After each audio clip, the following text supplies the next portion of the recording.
កម្មវិធីនេះសហការឧបត្ថម្ភដោយពីរ៉ាមីតជាទីភ្នាក់ងារបកប្រែនាំមុខគេ Suzuki Smart VFI ធ្វើដំណើរបានឆ្ងាយចំណាយសាំងកាន់តែតិចនិងមន្ទីរព្យាបាលថ្មីប្រចាំបង្កើនស្នាមញញឹមរបស់លោកអ្នកជាមួយនឹងបច្ចេកវិទ្យាចុងក្រោយបំផុត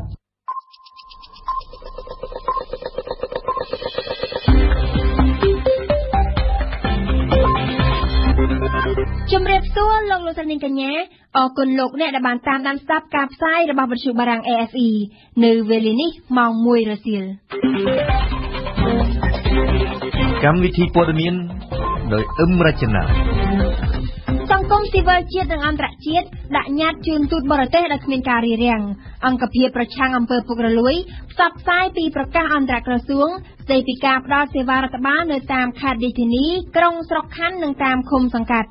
ច្បាប់ប្រឆាំងនឹងអ្នកស្រឡាញ់ភេទដូចគ្នាត្រូវបានប្រឆាំងនៅរុស្ស៊ីសហភាពអឺរ៉ុបប្រមានចាត់វិធានការប្រឆាំងរដ្ឋាភិបាលអ៊ុយក្រែនក្រោយពីមានអំពើបង្ក្រាបបាតកម្មដោយហិង្សា RFI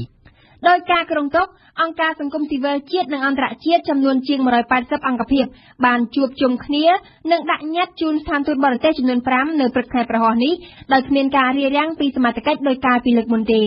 ក្រុមសង្គមស៊ីវិលទាំងនោះបានទាមទារឲ្យដោះលែងសកម្មជនសហជីពនិងកម្មករ23នាក់ដែលត្រូវបានសមត្ថកិច្ចចាប់ខ្លួនដាក់ពន្ធនាគារកាលពីថ្ងៃទី2និងទី3មករានិងទាមទារឲ្យសមត្ថកិច្ចបញ្ឈប់អំពើហិង្សាទៅលើក្រុមអ្នកតវ៉ាប៉ែនបូណាជូនព័ត៌មានពិសាក្រុមសកម្មជនអង្គការសង្គមស៊ីវិលជាតិនិងអន្តរជាតិដែលមានគ្នារាប់សិបនាក់ក្នុងនោះក៏មានទាំងជនបរទេសព្រះសង្ឃនិងអ្នកភូមិបឹងកក់មួយចំនួនផងបានជួបជុំគ្នានិងផ្ដើមដាក់ញត្តិនៅស្ថានទូតអាល្លឺម៉ង់មុនគេបន្ទាប់មកពួកគេក៏បានបន្តទៅដាក់ញត្តិជូនស្ថានទូត5ផ្សេងទៀតគឺស៊ុយអែតអូស្ត្រាលីកូរ៉េខាងត្បូងរុស្ស៊ីថៃនិងម៉ាឡេស៊ីក្រុមសកម្មជនទាំងនោះដែលមានកាន់បដានិងពាក់អាវដែលមានចាអក្សរទាមទារឲ្យដោះលែងសកម្មជនដែលកំពុងតែជាប់ពន្ធនាគារមិនដូចកាលពីថ្ងៃ21មករាដែលមានសមត្ថកិច្ចមករារាំងនិងចាប់ខ្លួនមេដឹកនាំបាតុកម្មទេការជួបជុំនិងដើរហែក្បួននៅថ្ងៃប្រហោះនេះបានប្រព្រឹត្តទៅដោយគ្មានការរំខានផ្ទុយទៅវិញប៉ូលីសចរាចរណ៍បានជួយសម្រួលដល់ពួកគេឲ្យធ្វើដំណើរដោយសុវត្ថិភាពគូបញ្ជាក់ថាអង្គការជាតិនិងអន្តរជាតិចំនួន181អង្គភាពបានផ្ដើមដាក់ញត្តិទាមទារនេះតាំងពីថ្ងៃទី21មករាប៉ុន្តែអាជ្ញាធរបានរារាំងនិងបាននាំខ្លួនសកម្មជន11នាក់ទៅស្នងការដ្ឋានប៉ូលីសដើម្បីសាកសួរនិងធ្វើកិច្ចសន្យាមុននឹងដោះលែងវិញយ៉ាងណាក៏ដោយអង្គការសង្គមស៊ីវិលទាំងនោះនៅតែអាចដាក់ញត្តិទៅជូនស្ថានទូតអាមេរិកបារាំងអង់គ្លេសអង្គការ UNICEF និងអង្គការលើកលែងទោសអន្តរជាតិនៅថ្ងៃដដែលនោះញត្តិទាមទារដែលបានដាក់ជូនស្ថានទូតបរទេសមានខ្លឹមសារថ្កោលទោសការប្រើកម្លាំងប្រដាប់អាវុធនិងកំណើនអំពើហិង្សាប្រឆាំងប្រជាជនកម្ពុជាញត្តិបានទាមទារឲ្យអាជ្ញាធរដោះលែងអ្នកដែលត្រូវបានឃុំខ្លួនទាំង23នាក់ឲ្យបង្កើតគណៈកម្មការឯករាជ្យស៊ើបអង្កេតករណីហិង្សាកាលពីដើមខែមករាទាមទារឲ្យអាជ្ញាធរបញ្ឈប់ការប្រើអំពើហិង្សានិងការប្រើកម្លាំងហួសហេតុទៅលើក្រុមអ្នកតវ៉ាដំណើរដាក់ញត្តិជូនស្ថានទូតបរទេសនៅថ្ងៃប្រហោះនេះបានធ្វើឡើងក្រោមការតាមដានយ៉ាងយកចិត្តទុកដាក់ពីអង្គការសិទ្ធិមនុស្សជាតិនិងអន្តរជាតិព្រមទាំងក្រុមអ្នកកាសែតយ៉ាងច្រើនកុះករការទាមទារឲ្យដោះលែងសកម្មជនទាំងនោះធ្លាប់ត្រូវបានលើកឡើងដោយអ្នករាយការណ៍ពិសេសទទួលបន្ទុកសិទ្ធិមនុស្សសហប្រជាជាតិប្រចាំកម្ពុជាលោកសូរិយាប្រសាទស៊ូបូឌីដែរប៉ុន្តែលោកនាយករដ្ឋមន្ត្រីហ៊ុនសែនបានបញ្ជាក់ថានេះគឺជាសមត្ថកិច្ចរបស់ក្រសួងយុតិធម៌និងតុលាការលោកស្រីធីតាខឹសនាយិកាអង្គការសិលិកាដែលជាអង្គការមួយក្នុងចំណោមអង្គការទាំង184និងជាអ្នកដឹកនាំក្បួនដាក់ញត្តិនៅថ្ងៃប្រហោះនេះបានមានប្រសាសន៍ថាការដាក់ញត្តិនេះគឺចង់ឲ្យស្ថានទូតប្រទេសជាមិត្តដាក់សម្ពាធដល់រដ្ឋាភិបាលកម្ពុជាឲ្យដោះលែងមនុស្សទាំង23នាក់ដែលត្រូវបានជាប់ឃុំក្រោយការផ្ទុះអំពើហិង្សាកាលពីដើមខែមករាលោកស្រីអះអាងថាការដាក់ញត្តិនេះមានប្រសិទ្ធភាពព្រោះថាកម្ពុជានៅពឹងផ្អែកលើជំនួយបរទេសលោកស្រីធីតាខឹស90% សង្ឃឹមស្ថានទូតធ្វើការដោះស្រាយមួយក៏មានបាននិយាយតាក់ទងជាមួយនឹងរដ្ឋាភិបាលធ្វើរួមមួយក៏មិនធ្វើនោះយើងមានសង្ឃឹម 65% ចាស់ទុក 35% នៅចាំមើលថាតើវាមានអីទៀតចាស់មតិអន្តរជាតិដែលជាមតិគ្រប់គ្រងឬមួយក៏មតិដែល ដល់មកហ្នឹងជួយដាក់សម្ពាធដល់ការសម្រេចចិត្តរបស់រដ្ឋាភិបាលដែរចាពីព្រោះយើងក៏ធ្វើការរកស៊ីជាមួយគេដែរហើយជំនួយក៏មកពីខាងគេដែរចាយើងមើលឃើញភាពអយុត្តិធម៌ហើយការប្រើប្រាស់ហិង្សាមិនមែនជាមធ្យោបាយដើម្បីដោះស្រាយទំនាស់និងដោះស្រាយបញ្ហានៅក្នុងប្រទេសយើងទេហើយការដែលយើងមិនគោរពច្បាប់ដូចជាប្រើប្រាស់អំពើហិង្សាទៅលើកម្មករហើយការដែលចរចាមិនបានត្រឹមត្រូវមិនបានគ្រប់គ្រាន់មិនបានទៅតាមអ្វីដែលសមស្របទៅនឹងជីវភាពរស់នៅរបស់ប្រទេសកម្មករវាជារឿងមួយដែលធ្វើឲ្យកម្មករនោះគ្នាតវ៉ាដែលរដ្ឋាភិបាលត្រូវបង្កើនសមត្ថភាពក្នុងការដោះស្រាយបញ្ហាដោយអហិង្សាអ្វីដែលជាការត្រឹមត្រូវនៅទីបញ្ចប់ខ្ញុំថារដ្ឋាភិបាលនឹងយល់ឃើញនិងដឹងទៅលើអ្វីដែលថាត្រឹមត្រូវដែលគាត់និយាយថាអានេះគឺជាដែនសមត្ថកិច្ចរបស់តុលាការខ្ញុំដឹងថាបើនៅពេលណាដែលគាត់មិនចង់ដោះគាត់និយាយអញ្ចឹងចាប៉ុន្តែយើងទាំងអស់គ្នាក៏ដឹងហើយថាតុលាការនៅក្រោមការគ្រប់គ្រងនិងការចង្អុលបង្ហាញរបស់ថ្នាក់ដឹកនាំក្នុងពេលបច្ចុប្បន្នប្រសាសន៍របស់លោកស្រីធីតាខឿដែលលោកអ្នកទើបតែបានស្ដាប់នេះរៀបចំជូនដោយស៊ុនមេសាអរគុណមេសា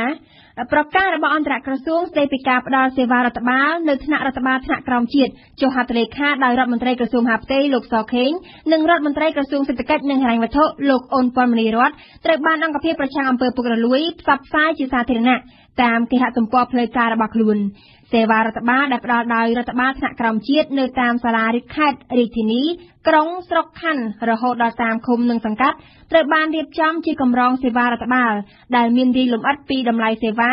រយៈពេលនៃការផ្តល់សេវានិងសុពលភាពទៅតាមប្រភេទសេវារដ្ឋបាលនីមួយៗដូចជាការបញ្ជាក់លើឯកសារថតចម្លងការងារវិនិយោគសម្បត្តិបញ្ជាក់កំណើតនិងលិខិតបញ្ជាក់ទីលំនៅជាដើមលីមេងហួររីកាប្រកាសអន្តរក្រសួងចុះហត្ថលេខាដោយរដ្ឋមន្ត្រីក្រសួងមហាផ្ទៃនិងរដ្ឋមន្ត្រីក្រសួងសេដ្ឋកិច្ចនិងហិរញ្ញវត្ថុចុះថ្ងៃទី2ខែធ្នូឆ្នាំ2013មាន11ប្រការជាសេចក្តីសម្រេចអនុញ្ញាតឲ្យរដ្ឋបាលថ្នាក់ក្រោមជាតិនៅខេត្តរាជធានីក្រុងស្រុកខណ្ឌឃុំសង្កាត់អនុវត្តការប្រមូលចំណូលពីកម្រៃសេវារដ្ឋបាលរបស់ខ្លួនដើម្បីជាគុណប្រយោជន៍ថវិការបស់រដ្ឋបាលថ្នាក់ក្រោមជាតិប្រកាសរួមដែលអង្គភាពប្រឆាំងអំពើពុករលួយទើបតែបានផ្សព្វផ្សាយក៏បានតម្រូវឲ្យរដ្ឋបាលរាជធានីខេត្តក្រុងស្រុកខណ្ឌនិងរដ្ឋបាលឃុំសង្កាត់ត្រូវបិទផ្សាយជាសាធារណៈលើក្តារព័ត៌មាននៅកន្លែងផ្ដល់សេវារដ្ឋបាលអំពីតារាងកម្រងសេវារដ្ឋបាលទម្រង់ឯកសារនិងនីតិវិធីសម្រាប់ការផ្ដល់សេវារដ្ឋបាលពាក់ព័ន្ធទៅនឹងការប្រមូលចំណូលប្រកាសអន្តរក្រសួងក៏បានកំណត់ឲ្យរដ្ឋបាលរាជធានីខេត្តក្រុងស្រុកខណ្ឌនិងឃុំសង្កាត់ត្រូវរៀបចំបង្កើតឲ្យមានប្រព័ន្ធតាមដានត្រួតពិនិត្យវិតម្លៃនិងដោះស្រាយភាពមិនប្រក្រតីក្នុងការផ្ដល់សេវារដ្ឋបាលនៅក្នុងដែនសមត្ថកិច្ចរបស់ខ្លួនក្នុងនោះរាល់ការប្រមូលចំណូលពីកម្រៃសេវារដ្ឋបាលត្រូវប្រើប្រាស់បង្កាន់ដៃបង់ប្រាក់ដែលបើកផ្ដល់ដោយមន្ទីរសេដ្ឋកិច្ចនិងហិរញ្ញវត្ថុរាជធានីខេត្តរដ្ឋបាលរាជធានីខេត្តក្រុងស្រុកខណ្ឌនិងឃុំសង្កាត់ក៏ត្រូវរៀបចំឲ្យមានយន្តការនៃការផ្ដល់សេវារដ្ឋបាលនៅក្នុងដែនសមត្ថកិច្ចរបស់ខ្លួនតាមលក្ខណៈជាច្រកចេញចូលតែមួយដើម្បីទទួលបម្រើសេវាជូនប្រជាពលរដ្ឋនិងធុរជនឲ្យបានទាន់ពេលវេលាតាមការកំណត់ភ្ជាប់នឹងប្រកាសអន្តរក្រសួងចុះថ្ងៃទី2ខែធ្នូឆ្នាំ2013ស្ដីពីការផ្ដល់សេវារដ្ឋបាលនៅរដ្ឋបាលថ្នាក់ក្រោមជាតិក៏មានតារាងឧបសម្ព័ន្ធចំនួន24ទំព័រតារាងឧបសម្ព័ន្ធទាំងនោះបានកំណត់ពីប្រភេទនៃការបញ្ជាក់លើឯកសារថតចម្លងនិងលិខិតបញ្ជាក់អាជីវកម្មរួមទាំងតម្លៃសេវារយៈពេលផ្ដល់សេវានិងសុពលភាពដោយអះអាងថាការកំណត់តម្លៃនិងពេលវេលាផ្ដល់សេវារដ្ឋបាលនៅសាលាខេត្តរាជធានីក្រុងស្រុកខណ្ឌនិងឃុំសង្កាត់ជាការចង់បានយូរហើយរបស់សង្គមស៊ីវិលនិងមហាជនលោកសនជ័យតំណាងប្រចាំប្រទេសកម្ពុជានៃសម្ព័ន្ធគណនេយ្យភាពសង្គមអាស៊ីបូព៌ានិងប៉ាស៊ីហ្វិកបានស្នើឲ្យរដ្ឋាភិបាលគួរតែកំណត់ពីការដាក់ទោសទៅលើមន្ត្រីថ្នាក់ក្រោមជាតិណាដែលមិនអនុវត្តតាមប្រកាសរួមខាងលើលោកសនជ័យរំពឹងថាបន្ទាប់ពីមានប្រកាសរួមរបស់ក្រសួងមហាផ្ទៃនិងក្រសួងសេដ្ឋកិច្ចនិងហិរញ្ញវត្ថុខាងលើរួចហើយវប្បធម៌ដែលមន្ត្រីធ្លាប់តែជំរិតទារលុយយ៉ាងច្រើនពីប្រជាពលរដ្ឋពីការបញ្ជាក់លិខិតស្នាមនៅឃុំសង្កាត់ដូចជាសម្បត្តិកំណើតនិងសម្បត្តិអាពាហ៍ពិពាហ៍ជាដើមនឹងត្រូវបញ្ចប់ ទីភ្នាក់ងារថាប្រតិបត្តិការអន្តរជាតិនៃប្រទេសជប៉ុនចៃកាប្រចាំនៅកម្ពុជានិងអគ្គិសនីកម្ពុជាEDTនិងសហការរៀបចំពិធីបញ្ចុះបឋមសិលាសម្ពោធបើកការដ្ឋានគម្រោងសាងសង់និងស្ដារវារីអគ្គិសនីខ្នាតតូចនៅភូមិថារងជងឃុំអូជុំស្រុកអូជុំក្រុងបានលុងខេត្តរតនគិរីនៅថ្ងៃទី25មករាខាងមុខបើតាមសេចក្តីប្រកាសព័ត៌មានគម្រោងសាងសង់វារីអគ្គិសនីនេះគឺមានតម្លៃប្រមាណ$11.5 លានសហរដ្ឋអាមេរិកជាងផ្ដាល់ព័ត៌មានអន្តរជាតិនៅប្រទេសរុស្ស៊ីច្បាប់ប្រឆាំងនឹងអ្នកស្រឡាញ់ភេទដូចគ្នាត្រូវបានក្រុមមេដឹកនាំអន្តរជាតិអត្តពលិកល្បីៗនិងក្រុមអ្នកគោរពសិទ្ធិជាច្រើនបានរិះគន់យ៉ាងខ្លាំងការរិះគន់នេះគឺស្របពេលដែលរុស្ស៊ីត្រូវធ្វើជាម្ចាស់ផ្ទះការរៀបចំការប្រកួតកីឡាអូឡ িম্প ិករដូវរងានៅទីក្រុងស៊ូឈីនៅខែកុម្ភៈជាការតវ៉ាចុងក្រោយជ័យលាភីរង្វាន់ណូបែលចំនួន27នាក់បានសរសេរលិខិតជាចំហទៅកាន់ប្រធានាធិបតីរុស្ស៊ីលោក Vladimir Putin នៅក្នុងខែនេះថ្កោលទោសចំពោះច្បាប់ដែលបានចុះហត្ថលេខាកាលពីខែមិថុនាឆ្នាំមុនដែលប្រកាសដាក់ពិន័យនិងដាក់ពន្ធនាគារចំពោះអ្នកឃោសនាពីការស្រឡាញ់ភេទដូចគ្នាដល់ជនជាតិភាគតិច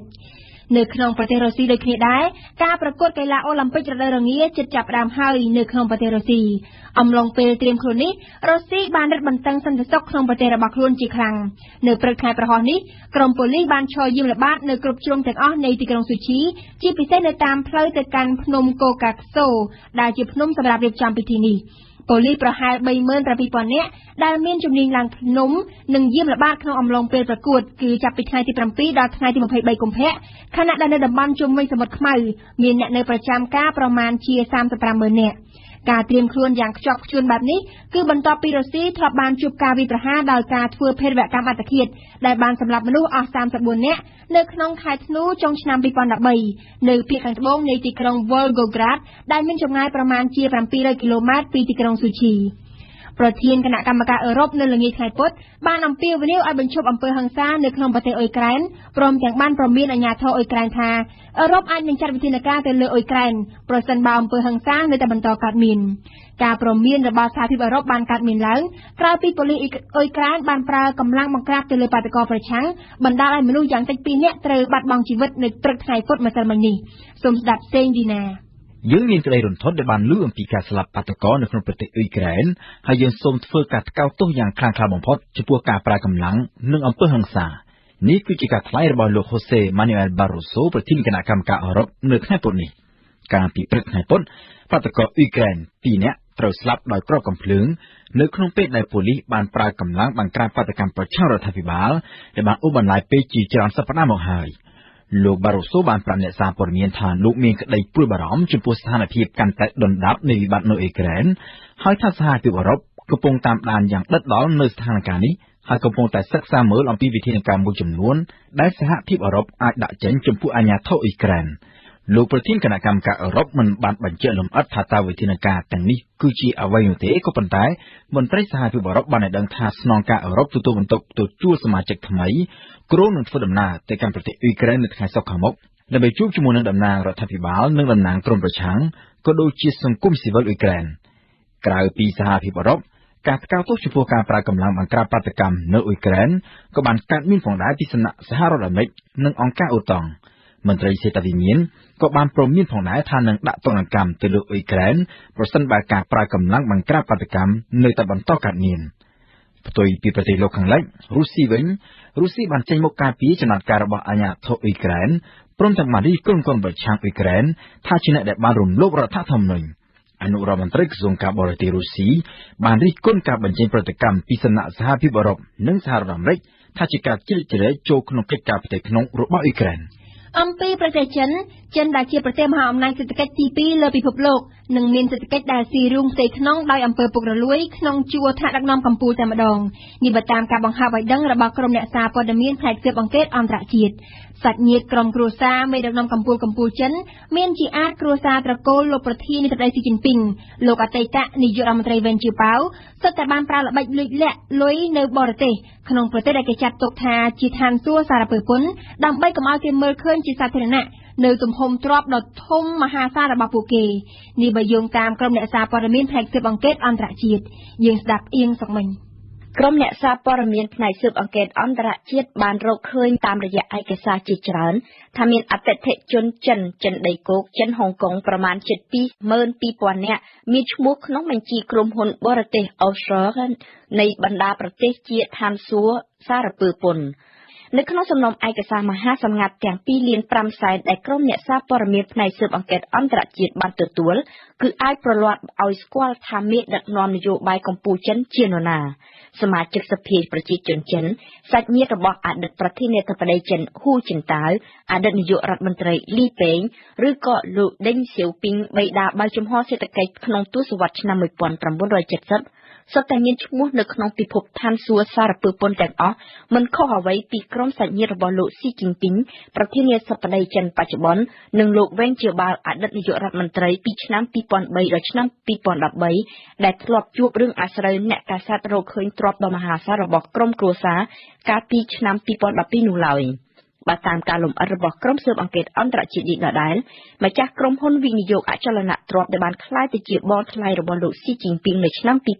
2006 មានលាក់ទ្រព្យធនពាក់កណ្ដាលនៅកោះវីយ៉ាសរបស់អង់គ្លេសដោយប្រើឈ្មោះក្រុមហ៊ុន Excellent S4 Property Development ចំណែកឯកូនប្រុសលោកវេនជាបាវក៏បានចូលទៅក្នុងពិភពឋានសួគ៌សារពើពន្ធនេះដូចគ្នាក្រោមឈ្មោះក្រុមហ៊ុនដែលមានអ្នកដឹកនាំនិងម្ចាស់ភាគហ៊ុនតែលោកម្នាក់ឯង 90% នៃអ្នកមានចិនដីគោកតែងតែប្រើឈ្មោះក្រុមហ៊ុនបរទេសមកពីកោះវីយ៉ាសរបស់អង់គ្លេសដោយមានជំនួយពីប្រចាំប្រទេសភាពមានបានរបស់អ្នកដឹកនាំចិនដែលជាសំណុំរឿងរលាកមិនត្រូវបានអនុញ្ញាតឲ្យលើកយកមកនិយាយពីព្រោះអ្នកទទួលខុសត្រូវចិនជាផ្លូវការត្រូវតែបម្រើប្រជាជនដោយគ្មានទាមទារប្រយោជន៍ការបង្ហាញនេះធ្លាក់មកតែពី3ថ្ងៃប៉ុណ្ណោះក្រោយពេលដែលលោកវេនជាបាវបានបោះផ្សាយភាពស្អាតស្អំប្រកាសថាមិនបានប្រើឥទ្ធិពលដើម្បីប្រយោជន៍គ្រួសារវិ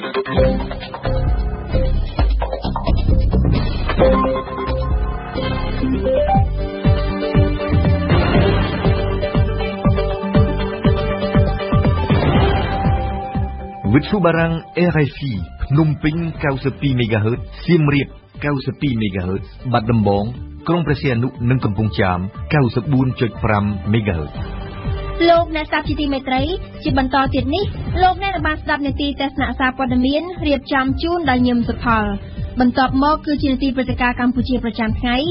នេះវិទ្យុយើងសូមចាក់ផ្សាយឡើងវិញសេចក្តីរាយការណ៍របស់ស៊ុនមេសាដែលលើកឡើងពីទស្សនកិច្ចរបស់លោកស៊ូបេឌីអាចបន្ធូរបន្ថយភាពតានតឹងនៅកម្ពុជានៅក្នុងនាទីទស្សនៈពិភពលោកអ្នកបានស្ដាប់អៀងសុកមិញពន្យល់ថាតើហេតុអ្វីសហភាពអឺរ៉ុបប្រើពេលយូរទើបព្រមជួយបារាំងនៅអាហ្វ្រិកកណ្ដាល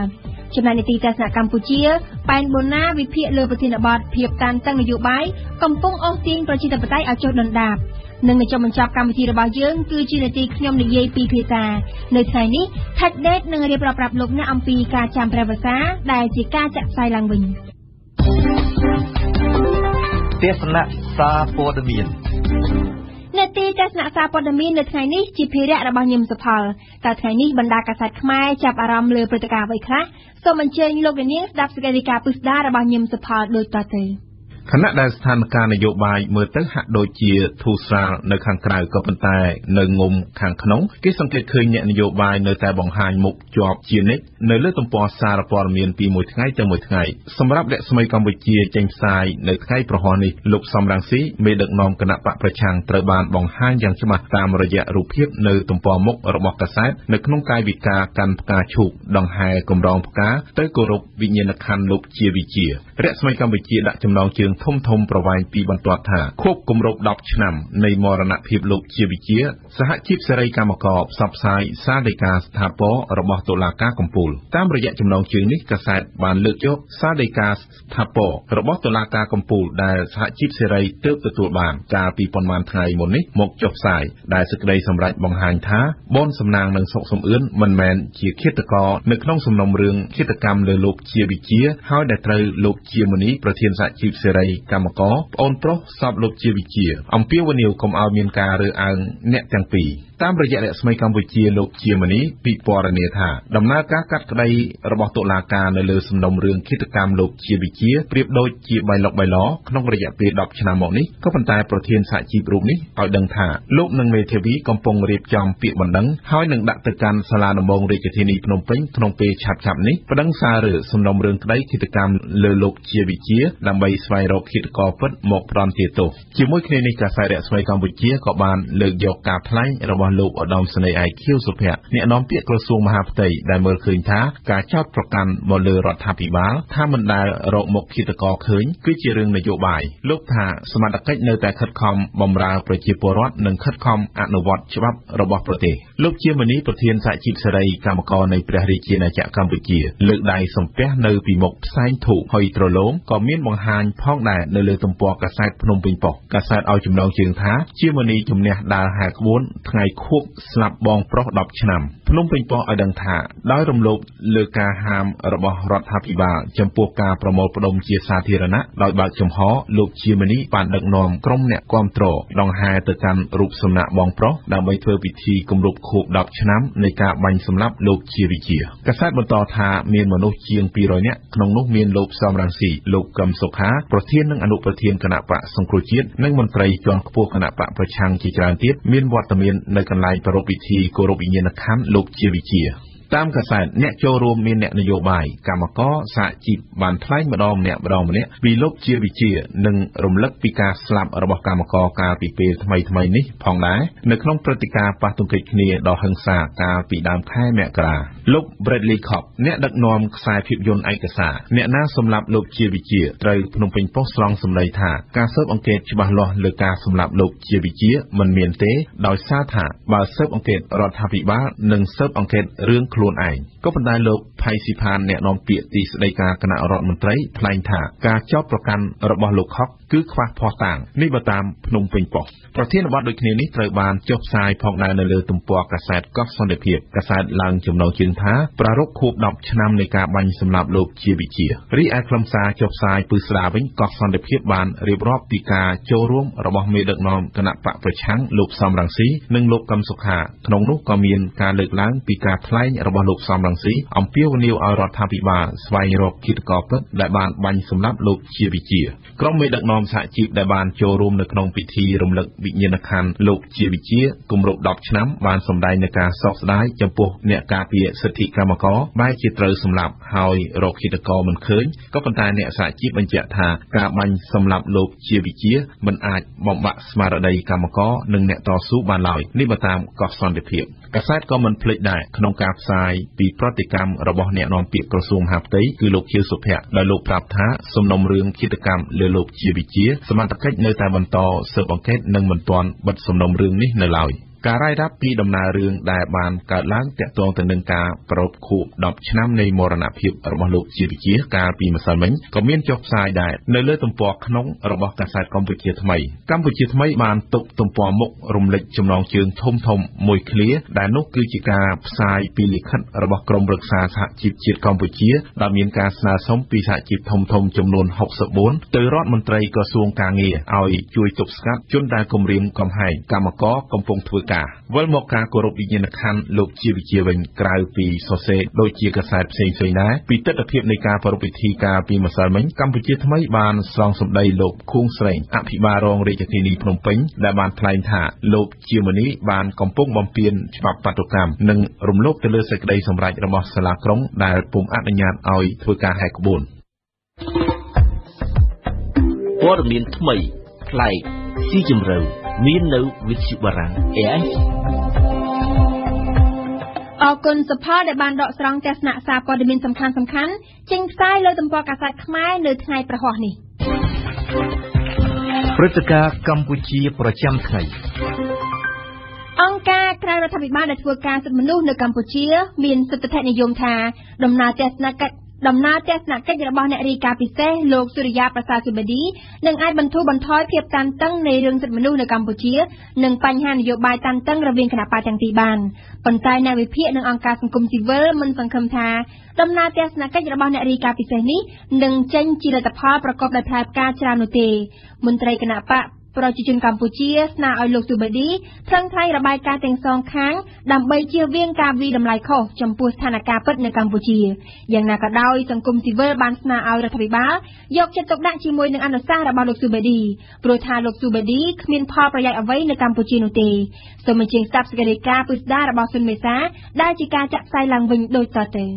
That political reconciliationការផ្សះផ្សានយោបាយគឺជាមធ្យោបាយតែមួយគត់សម្រាប់ប្រទេសនេះនឹងបានស្នើយ៉ាងទទូចដល់រដ្ឋាភិបាលសូមឲ្យអនុវត្តភាពបត់បែនក្នុងការស្វែងរកដំណោះស្រាយមួយដើម្បីបញ្ចប់ភាពកកច្រកនេះម្យ៉ាងវិញទៀតនៅក្នុងការជួបប្រស្រ័យរបស់ខ្ញុំជាមួយមេដឹកនាំគណៈបក្សសង្គ្រោះជាតិខ្ញុំបានគូបញ្ជាក់អំពីសេចក្តីត្រូវការឲ្យមានការបង្ហាញពីភាពបត់បែនក្នុងការដោះស្រាយរបស់ខ្លួនជាមួយរដ្ឋាភិបាលក្នុងការឈានដល់ការសម្របសម្រួលគ្នាមួយខាងនយោបាយ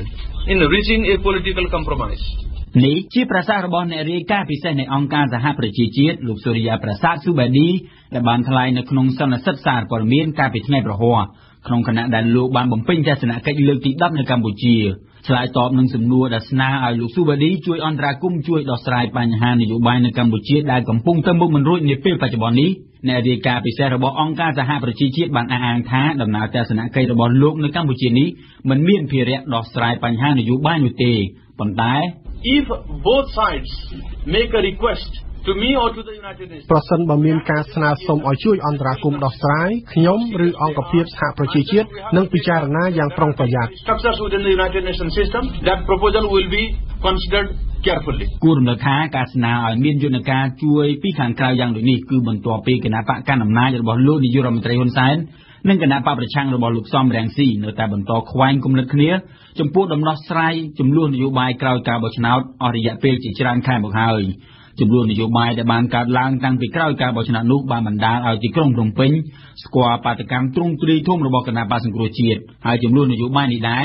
បានក្លាយជាកំសួរបញ្ឆេះកំហឹងដែលបណ្ដាលឲ្យផ្ទុះបាតកម្មបង្ហូរឈាមរវាងកម្មករនិងកងកម្លាំងបដាបអាវុធផងដែរយ៉ាងណាក៏ដោយមានប្រតិកម្មជាច្រើនទាក់ទងនឹងការស្នើឲ្យមានភាគីអ្នកទី3ឬអង្គការសហប្រជាជាតិចូលរួមដោះស្រាយបញ្ហានយោបាយនៅកម្ពុជានាពេលបច្ចុប្បន្នរឿងនេះខ្ញុំគិតថាបើមានអ្នកទី3ដោយលោកសូយ៉ាសុបឌីអីចឹងខ្ញុំគិតថាមានលក្ខណៈជួយបញ្យល់ហេតុផលច្រើនដល់អ្នកទាំងសងខាងណាអាចឆាប់ទៅដល់រកពីភាពចោះស្រួលគ្នាបានប៉ុន្តែបើសិនជាទុកឲ្យតែសងខាងនឹងប្រកាន់ចំហដើមរបស់ខ្លួនរៀងខ្លួនខ្ញុំខ្លាចគីឡូវាមិនអាចឈានទៅរកការត្រូវរើគ្នាបានអញ្ចឹងអ្នកទី3ហ្នឹងសំខាន់ដែរដើម្បីឲ្យគេមានបទពិសោធន៍នៅក្នុងប្រទេសនានាក្នុងពិភពលោកមេរៀនល្អចំការគេអាចបញ្ចូលពីហេតុផលវិបាកគុណសម្បត្តិគុណវិបត្តិនៃការសម្រេចឲ្យត្រូវគ្នាឬមិនត្រូវគ្នាទៅឲ្យមានឃើញហេតុផលគ្រប់ជ្រុងជ្រោយច្រើនទៅប្រហែលជា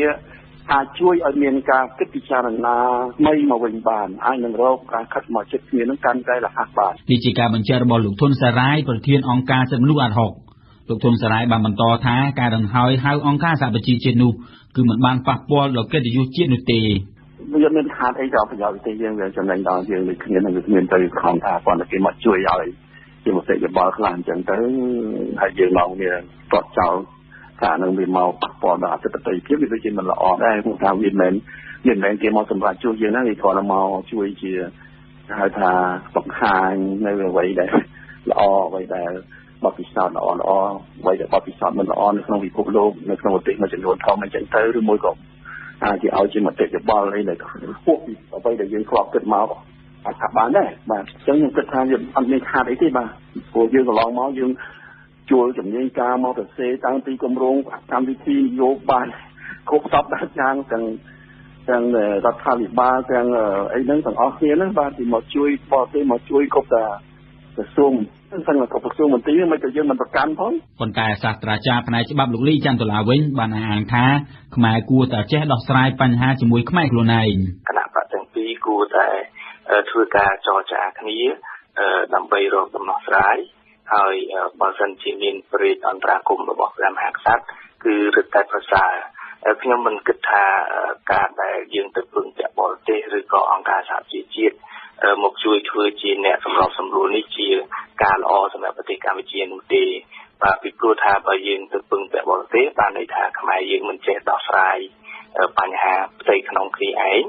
ហើយតែខ្ញុំគិតថាបញ្ហាដែលកើតឡើងនេះ ប្រសិនបើយើងធ្វើការដោះស្រាយដោយខ្មែរយើងហើយគោរពទៅតាមគោលការណ៍ក៏ដូចជាស្មារតីដែលកំណត់នៅក្នុងរដ្ឋធម្មនុញ្ញខ្ញុំគិតថាវាជាដំណោះស្រាយមួយដែលល្អហើយវាសមស្របសម្រាប់ស្ថានភាពរបស់ប្រទេសកម្ពុជាយើងស្រដៀងគ្នានេះដែរលោកសុកទូចបណ្ឌិតវិទ្យាសាស្ត្រនយោបាយបានបញ្ចេញទស្សនៈ3សំខាន់ដែលគួរជ្រើសរើសប្រើឲ្យអស់លទ្ធភាពនោះគឺព្រះមហាក្សត្ររដ្ឋធម្មនុញ្ញនិងគណៈបកនយោបាយខ្មែរគ្នាឯងមានបញ្ហា3ដែលចាក់តងទី1យើងមានរដ្ឋធម្មនុញ្ញនេះប្រជាជនបានបង់ទុនច្រើនណាស់សម្រាប់ឲ្យ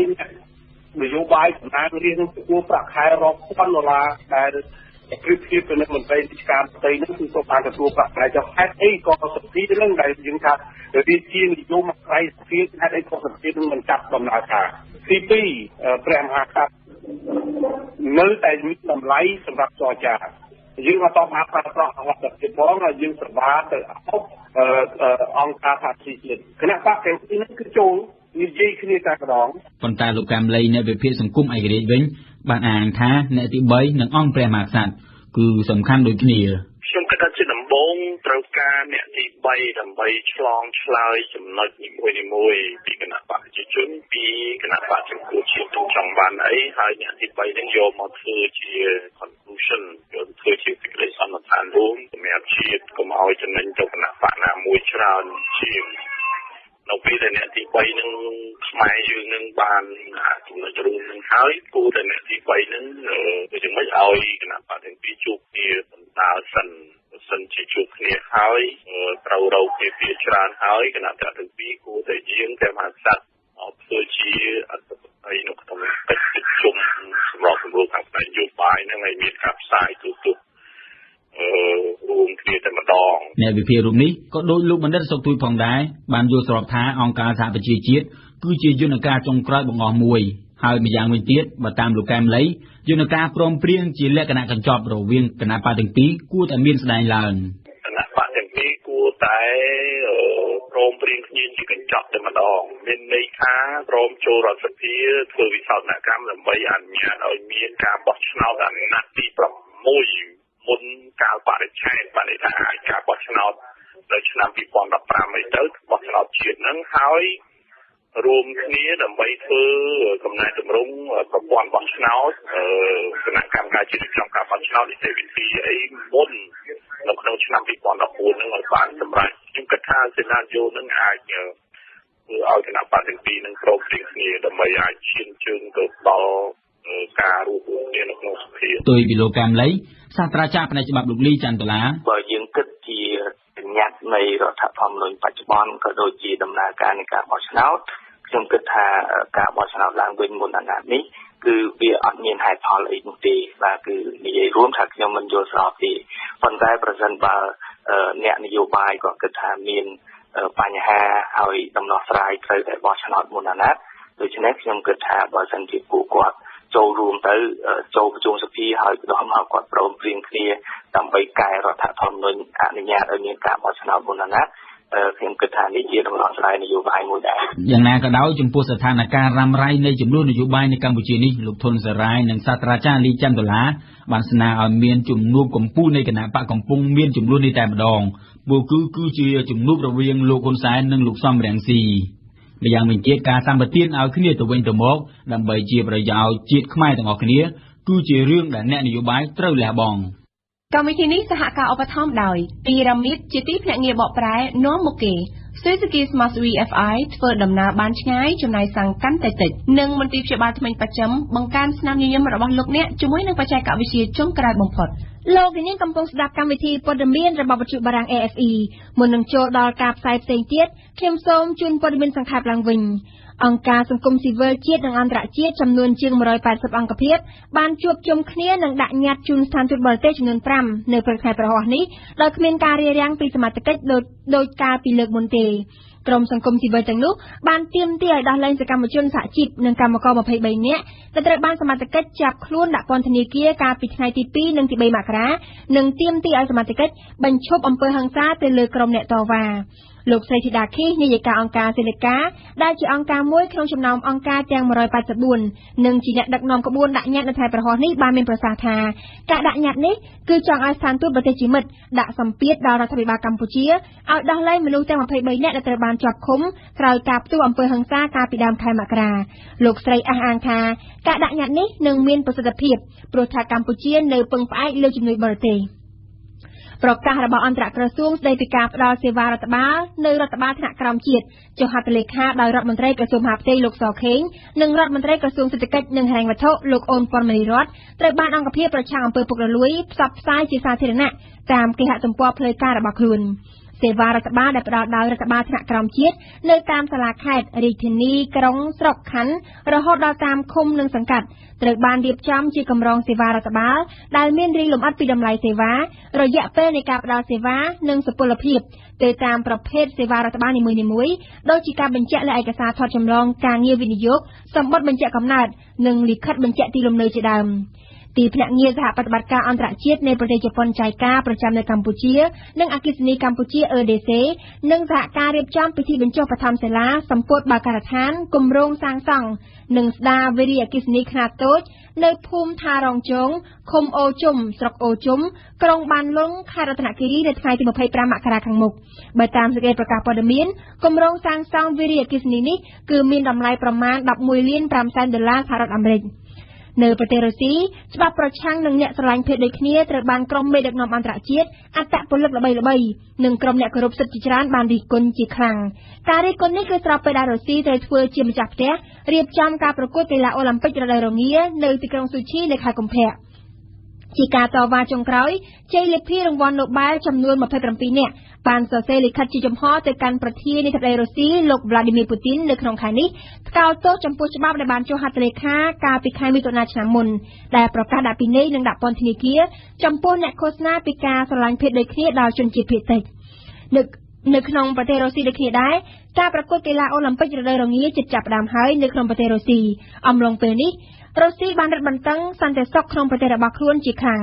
នៅព្រឹកថ្ងៃប្រហោះនេះក្រុមប៉ូលីសបានឈរយាមល្បាតនៅគ្រប់ជ្រុងទាំងអស់នៃទីក្រុងស៊ូឈីជាពិសេសនៅតាមផ្លូវទៅកាន់ភ្នំកូកាសូដែលជាភ្នំសម្រាប់រៀបចំពិធីនេះប៉ូលីសប្រហែល 37,000 នាក់ដែលមានជំនាញឡើងភ្នំនិងយាមល្បាតក្នុងអំឡុងពេលប្រកួតពីថ្ងៃទី7ដល់ថ្ងៃទី23ខែកុម្ភៈខណៈដែលនៅជុំវិញតំបន់សមុទ្រខ្មៅមានអ្នកនៅប្រចាំការប្រមាណជា 35,000 នាក់ប្រធានគណៈកម្មការអឺរ៉ុបនៅល្ងាចថ្ងៃពុធបានអំពាវនាវឲ្យបញ្ចប់អំពើហិង្សានៅក្នុងប្រទេសអ៊ុយក្រែនព្រមទាំងបានព្រមានអាជ្ញាធរអ៊ុយក្រែនថាអឺរ៉ុបអាចនឹងចាត់វិធានការទៅលើអ៊ុយក្រែនប្រសិនបើអំពើហិង្សានៅតែបន្តកើតមានការព្រមានរបស់សហភាពអឺរ៉ុបបានកើតមានឡើងក្រោយពីប៉ូលីសអ៊ុយក្រែនបានប្រើកម្លាំងបង្ក្រាបទៅលើបាតុករប្រឆាំងបណ្ដាលឲ្យមនុស្សយ៉ាងតិច2នាក់ត្រូវបាត់បង់ជីវិតនៅព្រឹកថ្ងៃពុធម្សិលមិញនេះទេសនាព្រឹត្តិការណ៍ពិភពលោកជាច្រើនសប្តាហ៍មកហើយដែលលោកប្រធានាធិបតីបារាំងបានទាមទារការគាំទ្រពីសហភាពអឺរ៉ុបឥឡូវបានទទួលហើយរដ្ឋមន្ត្រីក្រសួងការបរទេសអឺរ៉ុបទាំង28បានព្រមព្រៀងគ្នាជាឯកច្ឆន្ទកាលពីថ្ងៃច័ន្ទទី20មករាក្នុងការចូលធ្វើអន្តរាគមន៍នៅសាធារណរដ្ឋអាហ្វ្រិកកណ្ដាលជាមួយបារាំងដោយបានសម្រេចបញ្ជូនទាហានកន្លះពាន់ទៅបន្ថែមក្នុងប្រតិបត្តិការសម្រាប់រយៈពេល6ខែពេលនេះបារាំងលែងឯកោទៀតហើយប៉ុន្តែសួរថាតើប្រទេសជាសមាជិកអឺរ៉ុបមួយបញ្ជូនតបប៉ុន្មានតើទាហានទាំងនោះមានតួនាទីអ្វីខ្លះពេលណាតបបន្ថែមនឹងផ្ដើមធ្វើប្រតិបត្តិការហើយហេតុអ្វីអឺរ៉ុបប្រើពេលដល់12ខែទើបព្រមចូលជួយអៀងសុកមិញឆ្លើយតបនឹងសំណួរទាំងអស់នេះជូនលោកអ្នកប្រទេសជាសមាជិកសហភាពអឺរ៉ុបនៅទីបំផុតព្រមផ្ដល់ការគាំទ្រដល់បារាំងទាំងផ្នែកសម្ភារៈនិងកម្លាំងមនុស្សបន្ទាប់ពីបារាំងបានចាប់បើកប្រតិបត្តិការសង្គារីអស់រយៈពេលជិត2ខែជាមួយនឹងកងកម្លាំងទ័ព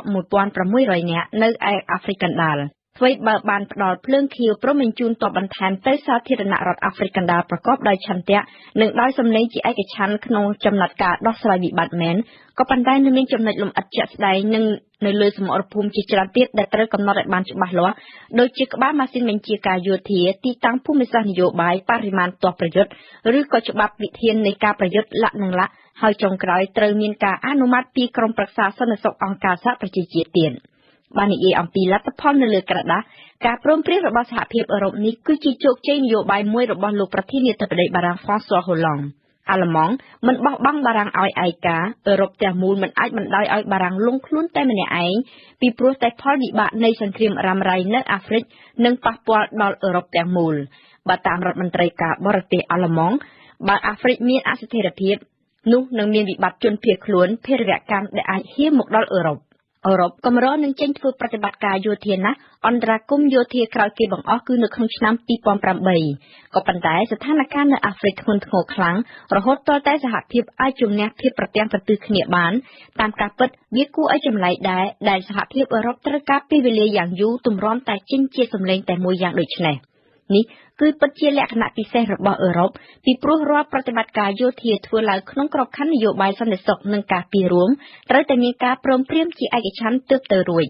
គ្រប់ប្រទេសជាសមាជិកត្រូវតែព្រមទាំងអស់គ្នាបើទោះបីជាគ្រប់គ្នាមិនចូលរួមធ្វើប្រតិបត្តិការក៏ដោយចំណុចនេះហើយដែលជាបញ្ហាចោទកាលពីដំបូងសមាជិកភាគច្រើនយល់និងជួយគាំទ្រប្រតិបត្តិការយោធានៅប្រទេសអាហ្វ្រិកកណ្ដាលក៏ប៉ុន្តែអង់គ្លេសជំទាស់ចុះហេតុអ្វីពេលនេះអង់គ្លេសបដូរចិត្តការជំទាស់របស់អង់គ្លេសមិនមែនជាការប្រឆាំងដាច់ខាតដោយចំពោះទេបើតាមអ្នកវិភាគខ្លះគឺបណ្ដាលមកពីមួយរយៈចុងក្រោយនេះអង់គ្លេសបានដកខ្លួនចេញស្ទើរបាត់មុខបាត់មាត់ខុសពីទម្លាប់ដូច្នេះមកពីអង់គ្លេសមានវិបត្តិផ្ទៃក្នុងប្រឈមមុខទៅនឹងការធ្វើប្រជាមតិទាមទារឯករាជ្យតំបន់អេកូសផងនិងការរក្សាអង់គ្លេសជាសមាជិកសហភាពអឺរ៉ុបផងពលគឺអង់គ្លេសវក់វីខ្លាំងនឹងរឿងផ្ទៃក្នុងជាជាងនឹកគិតដល់អត្តសញ្ញាណរបស់អឺរ៉ុបម្យ៉ាងវិញទៀតវាស្ទើរคล้ายទៅជាប្រពៃណីទៅហើយដែលអង់គ្លេសមិនសូវអើពើនឹងបេសកកម្មនយោបាយសន្តិសុខនិងការពីរួមថ្នាក់សហភាពអឺរ៉ុបនោះនេះគឺជាជំហរមនោគមវិជ្ជាអង់គ្លេសចូលចិត្តបេសកកម្មណាដែលសមស្របដែលរដ្ឋមួយណាចង់ធ្វើក៏បាននោះនៅពេលនេះគេត្រូវការសម្លេងជាឯកច្ឆន្ទនោះគឺជាជំហរការទូតរបស់អឺរ៉ុបទាំងមូលមិនមែនជាជំហររបស់ប្រទេសណាមួយនោះទេយ៉ាងណាមិញការព្រមព្រៀងនៅប្រ៊ុយសែលកាលពីថ្ងៃទី20មករានេះគឺជាការព្រមព្រៀងទៅលើអន្តរាគមន៍យោធាអឺរ៉ុបរាល់ពេលមានបេសកកម្មបែបនេះគឺរដ្ឋនីមួយៗជាសមាជិកជាអ្នកសម្រេចបញ្ជូនទាហានរបស់ខ្លួនទៅឬក៏អត់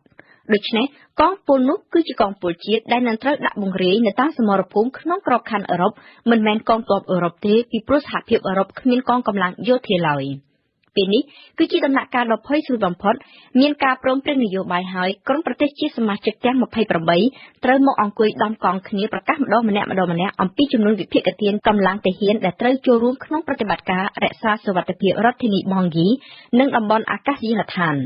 គឺជាការលំបាកបំផុតមួយព្រោះថារហូតមកទល់ពេលនេះគេទើបបានដឹងថានឹងមានកងទ័ពអឺរ៉ុបបន្ថែមពី300ទៅ500នាក់ក្នុងនោះ150នាក់ទំនងជាចំណែករបស់បែលហ្សិកប៉ូឡូញជួយធ្វើប្រតិបត្តិការមនុស្សធម៌និងឲ្យយន្តហោះមួយគ្រឿងទៅកងទ័ពបារាំងប្រើអង់គ្លេសនិងអាល្លឺម៉ង់វិញទំនងជាមិនជួយផ្នែកកម្លាំងកងទ័ពលើសមរភូមិទេទោះជាយ៉ាងណាក៏ដោយទោះជាយឺតក្តីតិចតួចក្តីក៏ការព្រមព្រៀងនេះបានបង្ហាញយ៉ាងច្បាស់អំពីសាមគ្គីភាពចំពោះបារាំងចំពោះសកម្មភាពបារាំងនៅអាហ្វ្រិកកណ្ដាលជំហរគាំទ្រដែលបារាំងចង់បាននិងស្វាគមន៍ជានិច្ចទោះបីជានៅមានការស្មុគស្មាញខាងក្រោយទៀតយ៉ាងណាក៏ដោយស្ដាប់វិទ្យុបារាំង RFE ពិភពលោកស្ថិតនៅក្នុងដៃរបស់លោកអ្នក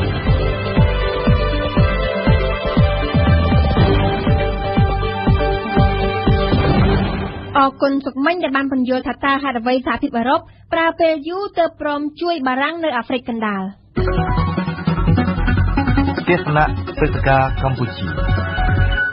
ស្ថានភាពនយោបាយហាក់ដូចជាកំពុងតានតឹងកាន់តែខ្លាំងរយៈពេលចុងក្រោយនេះរាល់ការជួបជុំសម្ដែងមតិនិងការដង្ហែក្បួនបាតកម្មនានាត្រូវបានអាជ្ញាធរហាម5យ៉ាងតឹងរឹងពលគឺអាជ្ញាធរមិនចង់ឃើញមានការជួបជុំណាមួយដែលមានលក្ខណៈប្រឆាំងនឹងរដ្ឋាភិបាលនោះឡើយ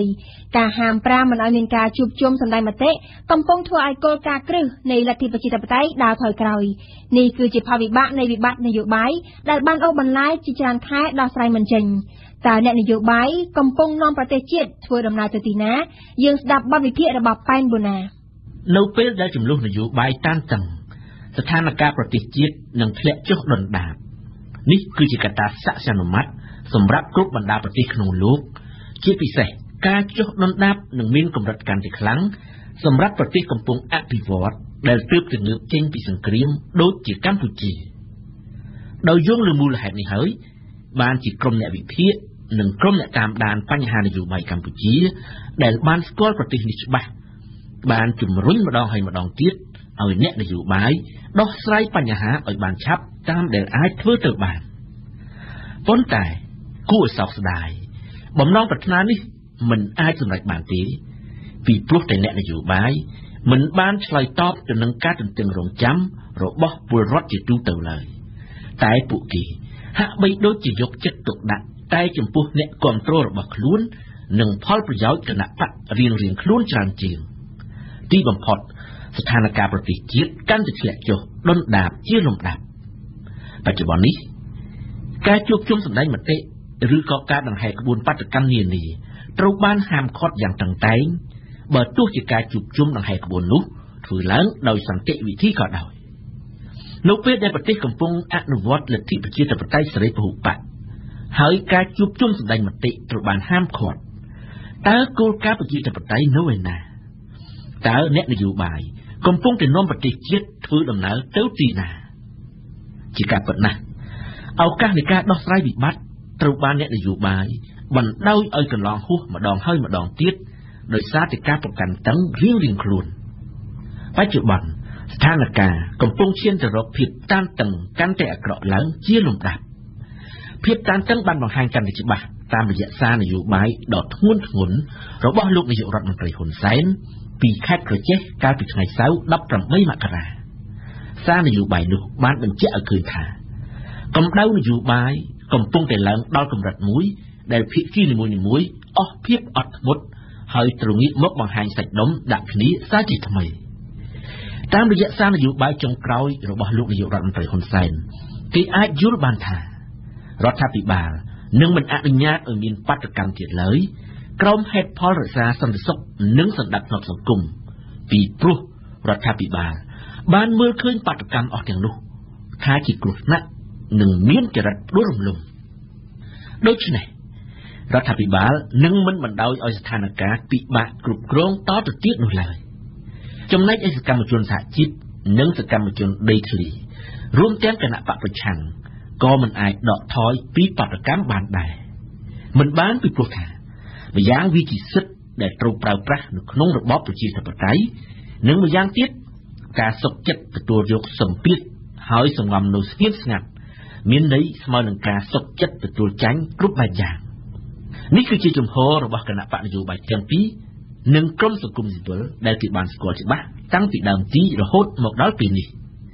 ដោយសារតែជំហរតឹងរឹងរៀងៗខ្លួនដែលម្ខាងសំអាងលើកម្លាំងមហាជននិងម្ខាងទៀតសំអាងលើកម្លាំងសមាជិកទើបគណៈបកទាំងពីរមិនអាចរកដំណោះស្រាយបានភាពតានតឹងនយោបាយក៏បានអូសទាញបញ្ហាផ្សេងៗទៀតឲ្យធ្លាក់ចុះទៅជាមួយដែរជាក់ស្ដែងសិទ្ធិសេរីភាពសម្ដែងមតិនិងការគោរពសិទ្ធិមនុស្សជាដើមក៏កំពុងតែធ្លាក់ចុះយ៉ាងខ្លាំងកុំថាឡើយដល់ទៅការជួបជុំនយោបាយសូម្បីតែសង្គមស៊ីវិលក៏មិនអាចជួបជុំសម្ដែងមតិបានដែរតើប្រទេសកម្ពុជាកំពុងស្ថិតក្នុងស្ថានភាពប្រកាសអាសន្នឬយ៉ាងណាបានជាអាជ្ញាធររឹតបន្តឹងសេរីភាពជួបជុំបែបនេះនេះគឺជាសំណួរដែលគេចោទសួរគ្រប់គ្នាដូច្នេះការបណ្ដោយឲ្យស្ថានភាពបែបនេះនៅតែអូសបន្លាយប្រទេសកម្ពុជានឹងជួបវិបត្តិធ្ងន់ធ្ងរថែមមួយកម្រិតទៀតនៅពេលខាងមុខលទ្ធិប្រជាធិបតេយ្យដែលមានអាយុ20ឆ្នាំមកហើយកំពុងតែវិលទៅរកចំណុចចាប់ផ្ដើមវិញខណៈដែលពិភពលោកកំពុងសម្លឹងមកកម្ពុជាដោយក្រសែភ្នែកមិនល្អសារជាថ្មីម្ដងទៀតនេះគឺជាផលវិបាកដែលកើតចេញពីការបន្តសាកល្បងកម្លាំងគ្នាមិនទាន់ចប់រវាងគណៈបកប្រជាជនកម្ពុជានិងគណៈបកសង្គ្រោះជាតិទីបំផុតទម្លាប់ចាស់ទំនងជាមិនអាចជៀសវាងបាននោះគឺទម្លាប់ប្រយុទ្ធគ្នារហូតដល់ភាគីណាមួយដួលងើបលែងរួចទើបចប់ប៉ុន្តែមុននឹងដំរីណាមួយដួលស្រមោចសង្អាមិនដឹងជាត្រូវស្លាប់អស់ប៉ុន្មានទេតើឆាកនយោបាយកម្ពុជាពិតជាមិនអាចកែប្រែពីទម្លាប់ចាស់បានមែនឬ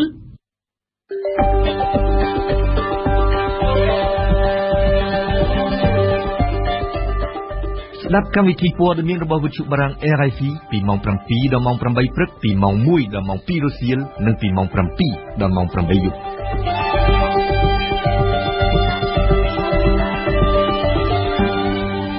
អរគុណបូណាសម្រាប់បទវិភាគលើប្រធានបទភាពតានតឹងនយោបាយកំពុងអូសទាញប្រជាធិបតេយ្យឲ្យចុះដុនដាប Chronique bilingue Joseph Tadpet នាទីខ្ញុំនិយាយពីភាសាដោយ Tadpet នៅថ្ងៃនេះ Tadpet ដែលជាសាស្ត្រាចារ្យមកពីវិទ្យាស្ថាន INACO ក្នុងទីក្រុងប៉ារីសប្រទេសបារាំងនឹងរៀបរាប់ប្រាប់លោកអ្នកអំពីការចាំព្រះវស្សាសូមអញ្ជើញលោកនាងស្ដាប់សេចក្តីការណ៍របស់ Tadpet ដែលជាការចាក់ផ្សាយឡើងវិញដោយតទៅជំរាបសួរប្រិយមិត្តអ្នកស្ដាប់ជាទីមេត្រីខ្ញុំបាទឈ្មោះ Tadpet ខ្ញុំបាទរីករាយនឹងបានត្រឡប់មកជួបលោកស្រីបងប្អូនអ្នកស្ដាប់ជាថ្មីម្ដងទៀតនៅថ្ងៃនេះ Aujourd'hui, je vous propose de parler de retraite bouddhique appelée ការចាំព្រះវស្សាពាក្យថាវស្សាគឺពាក្យមកពីបាលីប្រែថាភ្លៀងឬរដូវភ្លៀង Ainsi la retraite bouddhique correspond à la période de 3 mois pendant la saison des pluies où les moines bouddhistes doivent prendre résidence fixe dans un monastère បើតាមជំនឿប្រពៃណីនេះគឺមានតាំងតែពីសម័យព្រះពុទ្ធអង្គមកតែនៅពេលបច្ចុប្បន្នការចាំព្រះវស្សានៅមានជាទំនៀមទម្លាប់នៅក្នុងលទ្ធិព្រះពុទ្ធសាសនាថេរវាទតែប៉ុណ្ណោះ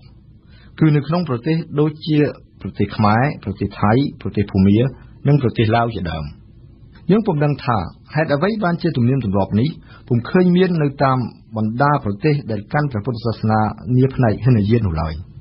La retraite bouddhique, traditionnellement, débute le lendemain de la pleine lune, que Tngai Muiroi Kayasat, et prend fin avec la fête de Tieng Pravosa, le 15e jour de la lune croissante du 11e mois lunaire, que Tngai Dapramkat Kayasat. En cette année 2013, l'entrée de la période de retraite bouddhique correspond au 23 juillet et la fin correspond au 19 octobre. នៅប្រទេសខ្មែរសប្តាហ៍ពុទ្ធសាសនិកទាំងឡាយនៅរក្សាទំនៀមទម្លាប់នេះទុកបានយ៉ាងខ្ជាប់ខ្ជួនប៉ុន្តែទន្ទឹមនឹងនេះដែរយើងសង្កេតឃើញថាក៏មានភាពផ្លាស់ប្ដូរច្រើនដែរបើយើងស្ដាប់តាមចាស់ៗជំនាន់ឪពុកម្ដាយឬដូនតាយើងរៀបរាប់អំពីសម័យកាលដែលគាត់នៅក្មេង Comme j'ai mentionné tout à l'heure, il s'agit d'un séjour fixe. Les moines doivent rester à l'intérieur du monastère où ils ont pris domicile pour se consacrer à l'étude des textes du Dharma, pour méditer et pour prier. Ils ne doivent sortir du monastère en aucun prétexte, ni même pour aller chercher la nourriture qui est leur tâche quotidienne pour le reste de l'année. Ils n'ont droit de s'absenter du monastère que dans des cas particuliers et pour un délai inférieur à 7 jours. របស់ព្រះសង្ឃដោយឡែកផ្សេងមិនតាក់ទាញដោយក្រហោះផងទេពាក្យថាចូលវស្សាឬនៅចាំព្រះវស្សាជាកាលដែលភិក្ខុសង្ឃឬសាមណេរឈប់សម្រាកនៅទីណាមួយឬវត្តណាមួយកំណត់អស់វេលា3ខែក្នុងរដូវភ្លៀងដោយមិនបាច់ត្រេកចរទៅណាមកណាឲ្យកន្លងរាត្រីឡើយ L'instauration de cette période de retraite pour les moines bouddhistes par le Bouddha lui-même selon le Vinaya Pitaka, c'est-à-dire les textes du bouddhisme Theravada, s'explique par le fait que les déplacements des moines en cette période de pluie intense pourraient causer des dégâts aux récoltes des habitants et tuer les insectes, ce qui est contraire au principe bouddhique même. សពថ្ងៃយើងអាចកត់សម្គាល់ថាព្រះសង្ឃតាមជនបទមួយភាគធំនៅកាន់វិន័យបានល្អនៅឡើយប៉ុន្តែផ្ទុយទៅវិញព្រះសង្ឃដែលគង់នៅតាមទីក្រុងធំៗជាពិសេសគឺនៅទីក្រុងភ្នំពេញពុំសូវគោរពសង្ឃវិន័យនេះបានខ្ជាប់ខ្ជួននោះឡើយ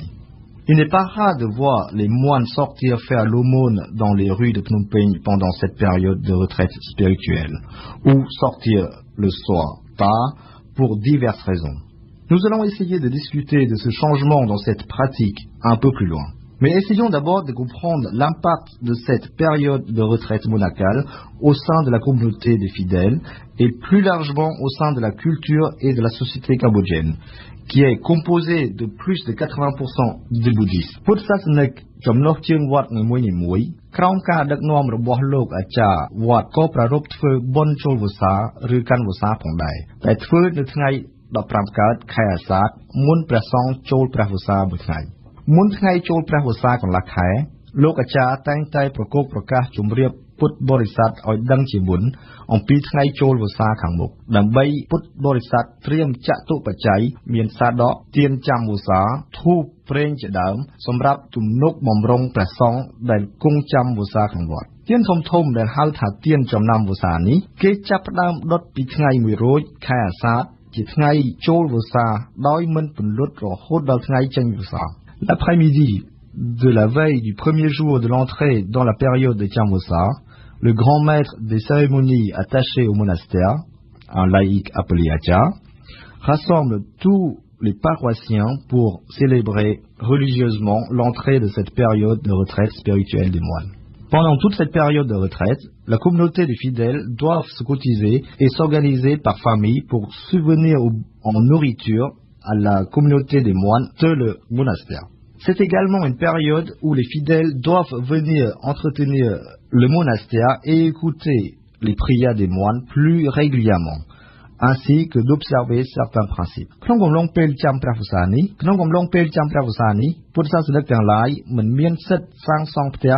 ឬប្រារព្ធធ្វើពិធីអ្វីឡើយលើកលែងតែពិធីបុណ្យសពប៉ុន្តែគេក៏មិនធ្វើពិធីបូជាអ្វីជាធំលំដែរគេរងចាំចេញព្រះវស្សាពិធីដូចជាពិធីរៀបអាពាហ៍ពិពាហ៍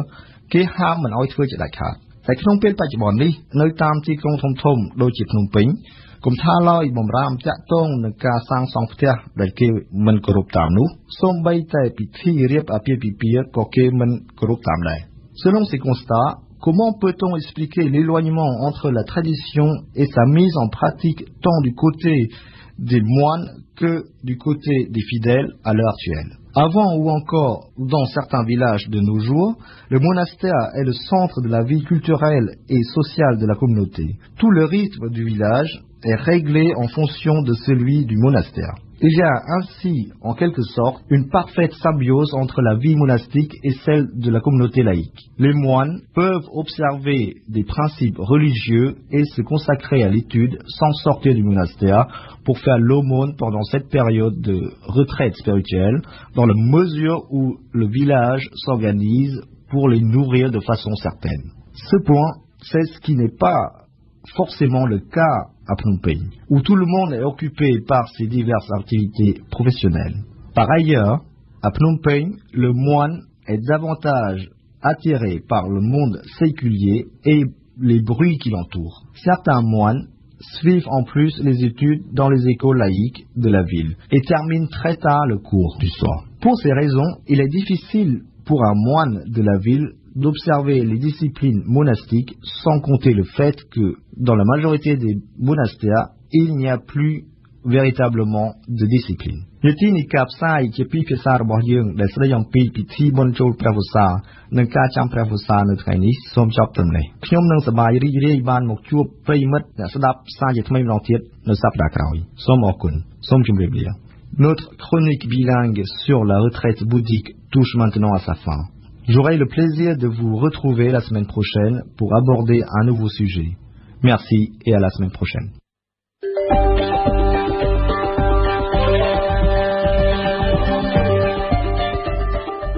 Khumasa Nayobai, Asosel Barang, Rien Pisa Barang, Prowatasah Pipok Lok, Prowatasah Neng Asosel Khmer, Min Nautai Vichu Barang, RFI.